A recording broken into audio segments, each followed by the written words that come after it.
Kwa jina naitwa Steven Lusimbe, ni makamu mwenyekiti wa Machinga Tanzania, lakini ni mwenyekiti wa Machinga katika eneo la Kariakoo. Sisi wafanyabiashara Kariakoo tunaendelea vizuri kimsingi, na nichukue fursa hii kumshukuru Mheshimiwa Rais, lakini pia mkuu wetu wa mkoa wa Dar es Salaam. Mheshimiwa Rais alitoa maelekezo kwa vyombo vya ulinzi na usalama, lakini kwa mikoa na wakuu wa wilaya kuondoa ile lockdown ambayo tulikuwa tumepewa ile ya siku 5, lakini nafikiri kwa sasa sisi tunaendelea vizuri na shughuli zetu zinaendelea kama ulivyoona huko chini, shughuli zinaendelea. Kwa hiyo sisi tunaendelea kupambana na majukumu yetu ambayo tunayafanya ya kila siku ya kutafuta riziki, na Mheshimiwa mkuu wa mkoa alitoa maelekezo. Kuna baadhi ya barabara, kwa mfano barabara ya Kimara, lakini na barabara ya Mbagala ambazo zilikuwa fanyika uharibifu.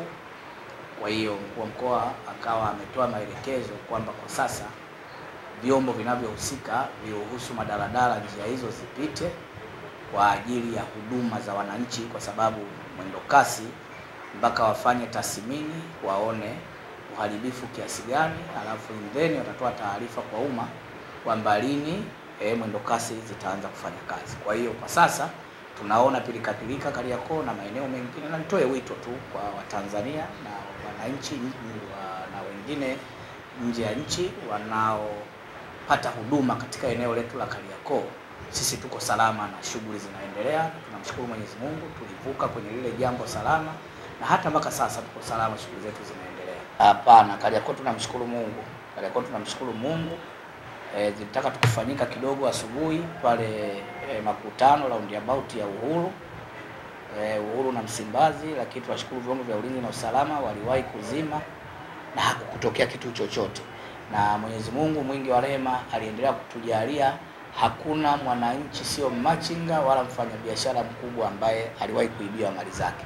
Kwa hiyo Kariakoo ilikuwa iko salama. Kwa hata hivi nichukue nafasi hii kumshukuru sana jeshi la polisi, hasa IGP, lakini ndugu yetu OCD Msimbazi alifanya kazi kubwa sana ya kuilinda Kariakoo. Kwa hiyo Kariakoo tulikuta iko salama.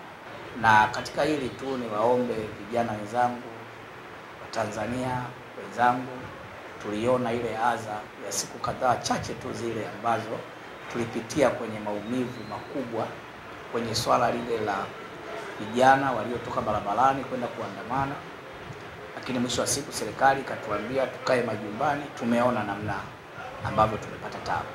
Kwa hiyo kiufupi, kuna mambo ambayo tumejifunza, na kwa sababu tumejifunza, mimi ni waombe sana Watanzania wenzangu kwamba tuachane na haya mambo, turudi kama taifa, na ninafikiri serikali imeendelea kutoa njia na mwanya kwamba turudi tuzungumze kama taifa. Kama kuna changamoto, kama kuna nini, turudi kwenye ile misingi ambayo wazee wetu, waasisi wetu wa taifa letu waliijenga tokea awali, kwamba lazima kama kutakuwa na kasoro, kama kunakuwa na jambo lolote, turudi chini tuende tukazungumze, ili kuhakikisha Watanzania na taifa kwa ujumla, baina ya viongozi na sisi wananchi wa kawaida, tunakwenda pamoja kwa mujibu wa sheria na taratibu za nchi zilivyowekwa.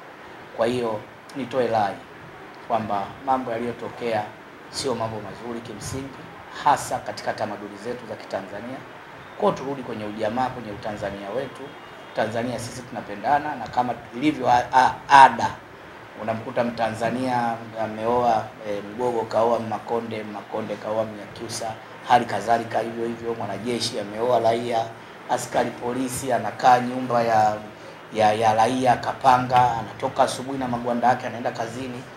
Sasa tusifike mahali sasa tukiona askari ni adui, tukiona mwanajeshi ni adui, tukimwona raia ni adui, hatutojenga taifa zuri lenye amani, lenye upendo. Kwa turudishe upendo wetu kama Watanzania ili tuishi. Viongozi na wadau ambao tunaamini labda pengine kama wanahisi kuna changamoto, warudi wazungumze, ili sisi watu wengine huku ambao tunatoa huduma ndogo za manunuzi, kununua na kuuza, basi na sisi tuwe na amani, tuendelee kufanya shughuli zetu za kila siku.